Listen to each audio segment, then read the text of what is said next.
Good afternoon students. 12th अर्थशास्त्र में इस समय हम लोग देख रहे हैं अर्थव्यवस्था की केंद्रीय समस्याएं। अर्थव्यवस्थाएं मुख्य रूप से 3 प्रकार की होती हैं: पूंजीवादी अर्थव्यवस्था, समाजवादी अर्थव्यवस्था और मिश्रित अर्थव्यवस्था। तो आज हम इनके गुण दोषों पर एक निगाह फेंकेंगे कि जो पूंजीवादी अर्थव्यवस्था यानी ऐसी अर्थव्यवस्था जिसमें व्यक्ति अपनी आय अर्जित करने और संपत्ति रखने के लिए पूर्णतः स्वतंत्र रहता है। इसमें ऐसे व्यक्तियों को आगे बढ़ाया जाता है जो मेहनत करते हैं, टैलेंटेड होते हैं, मतलब उनके राह में किसी प्रकार का प्रतिबंध नहीं होता है।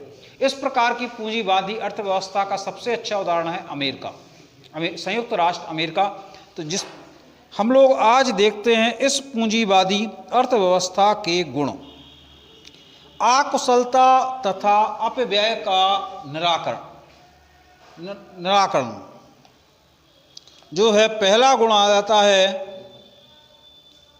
अकुशलता एवं अपव्यय का निराकरण। यानी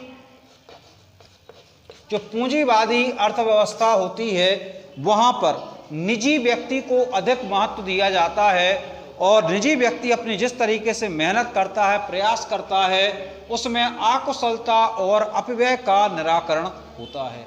सेकंड आती है उत्पाद में वृद्धि या पूंजी निर्माण। तो पूंजीवादी अर्थव्यवस्था में चूंकि व्यक्ति कार्य करने के लिए स्वतंत्र रहता है तो इससे उत्पाद में वृद्धि होती है और तथा पूंजी निर्माण की ओर कदम बढ़ते हैं, यानी पूंजी निर्माण में वृद्धि होती है।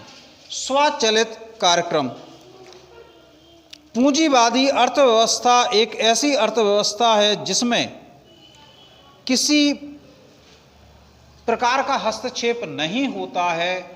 निजी व्यक्ति अपना कार्य करने के लिए पूर्णतः स्वतंत्र होता है। तो इस प्रकार से एक अपने आप एक स्वचालित कार्यक्रम होता है, यानी पूरी व्यवस्था एक नियोजित अर्थव्यवस्था एक प्लानिंग पर चलती है। तकनीकी प्रगति: चूंकि निजी अर्थव्यवस्था में व्यक्ति के पास आय अधिक होती है इसलिए वो नवीन टेक्नोलॉजी अपनाने के लिए पूर्णतः स्वतंत्र होता है। तकनीकी प्रगति होती है। योग्यता अनुसार प्रभाव: जब व्यक्ति अपनी आय अर्जित करने के लिए पूर्णतः स्वतंत्र रहता है तो ऐसी स्थिति में वह भी योग्यता की वैल्यू करता है, यानी जो अच्छे कर्मचारी होते हैं, अच्छे अधिकारी होते हैं, उनको योग्यता अनुसार पुरस्कार प्राप्त होता है। दोष: पूंजीवादी अर्थव्यवस्था में जहां अनेक लाभ हैं वहीं पर कुछ दोष हो सकते हैं। सबसे पहले आती है आर्थिक असमानताएं। पूंजीवादी अर्थव्यवस्था में जो पैसे वाला है, पूंजीपति है, वह अधिक पैसे वाला होता जाता है और जो श्रमिक है उसे केवल निश्चित पेमेंट या निश्चित जो है पारिश्रमिक ही प्राप्त होता है। वर्ग संघर्ष: पूंजीवादी अर्थव्यवस्था का सबसे बड़ा दोष यह है कि समाज 2 भागों में बंट जाता है, एक पूंजीपति और एक श्रमिक। इनके बीच में जो संघर्ष है वह बहुत ज़्यादा हानिकारक होता है। श्रमिकों का शोषण: पूंजीवादी अर्थव्यवस्था में एक और बड़ी प्रॉब्लम ये आती है कि जब पूंजीपतियों के पास अधिक पैसा आ जाता है तो ऐसी स्थिति में उनकी मनमानी चलने लगती है और श्रमिकों का शोषण होता है। सामाजिक कल्याण की उपेक्षा: पूंजीवादी अर्थव्यवस्था जो एक ऐसी अर्थव्यवस्था होती है जिसमें जब व्यक्ति अपनी आय अर्जित करने के लिए स्वतंत्र होता है तो वह केवल स्वयं की आय अर्जित करने पर अधिक ध्यान देता है। सामाजिक कल्याण की उपेक्षा होती है। व्यापार चक्र: पूंजीवादी अर्थव्यवस्था में जो व्यापार चक्र होते हैं इनमें उतार चढ़ाव अधिक आता है क्योंकि जो भी संसाधन है केवल कुछ हाथों में, कुछ लोगों के हाथों में केंद्रित होकर रह जाते हैं। तो पूंजीवादी अर्थव्यवस्था उन देशों के लिए उपयुक्त है जिनके पास संसाधन तो पर्याप्त मात्रा में है लेकिन जनसंख्या कम है, जैसे अमेरिका है, कनाडा है, जापान हो सकते हैं इसके एग्जाम्पल, कि जहाँ पे संसाधन अधिक हैं और जनसंख्या कम है। अब उसके बाद आते हैं हम समाजवादी अर्थव्यवस्था। समाजवादी अर्थव्यवस्था एक ऐसी अर्थव्यवस्था होती है जिसमें संसाधनों पर सरकार का स्वामित्व होता है। सरकार पूरे जनता के कल्याण को ध्यान में रखकर जो है आर्थिक योजनाएं बनाती है। इसका हालांकि पूर्ण रूप से उदाहरण तो कोई देश नहीं है।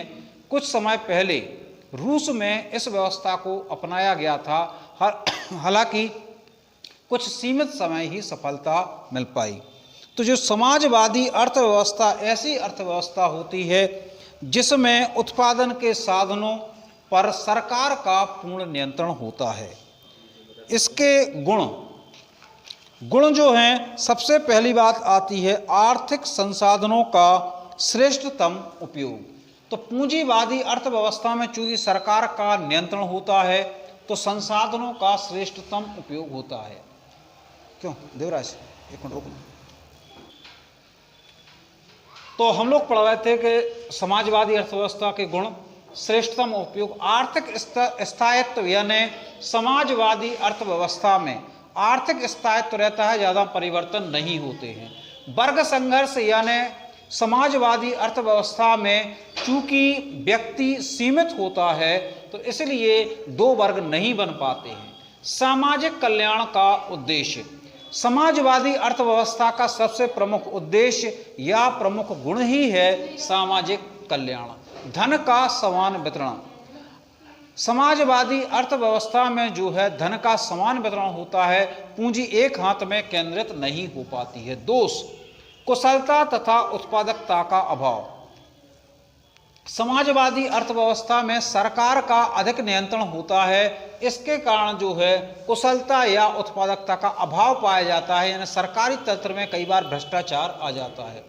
प्रेरणा का अभाव, सरकारी कर्मचारियों को एक निश्चित पेमेंट मिलता है, इसलिए उनमें प्रेरणा का अभाव पाया जाता है। साधनों का अविवेकपूर्ण उपयोग, सरकार जो कार्य करती है उसमें कई बार लाल फीताशाही, भ्रष्टाचार के कारण संसाधनों का अपव्यय होता है। शोषण का सरकारीकरण, कई बार जो है सरकार के हाथ में केंद्रित होने से कर्मचारियों का शोषण होता है। भ्रष्टाचार एवं अनियमितताओं को प्रोत्साहन, समाजवादी अर्थव्यवस्था का सबसे बड़ा दोष सरकारी भ्रष्टाचार है, जिसके कारण अनियमितताएं आती हैं। अब हम आते हैं थर्ड अर्थव्यवस्था यानी मिश्रित अर्थव्यवस्था, जिसको भारत ने अपनाया है, यानी व्यक्ति अपनी आय अर्जित करने के लिए, जो संपत्ति रखने के लिए एक सीमा तक स्वतंत्र होता है, उसके बाद सरकार के हस्तक्षेप प्रारंभ हो जाते हैं। तो मिश्रित जो अर्थव्यवस्था है, पर्याप्त स्वतंत्रता, यानी आप एक सीमा तक आय अर्जित करने के लिए स्वतंत्र हो। मूल्य यंत्र का सदुपयोग, इसमें चूंकि मूल्य पर नियंत्रण होता है, परिस्थिति के हिसाब से जो है उपयोग किया जाता है।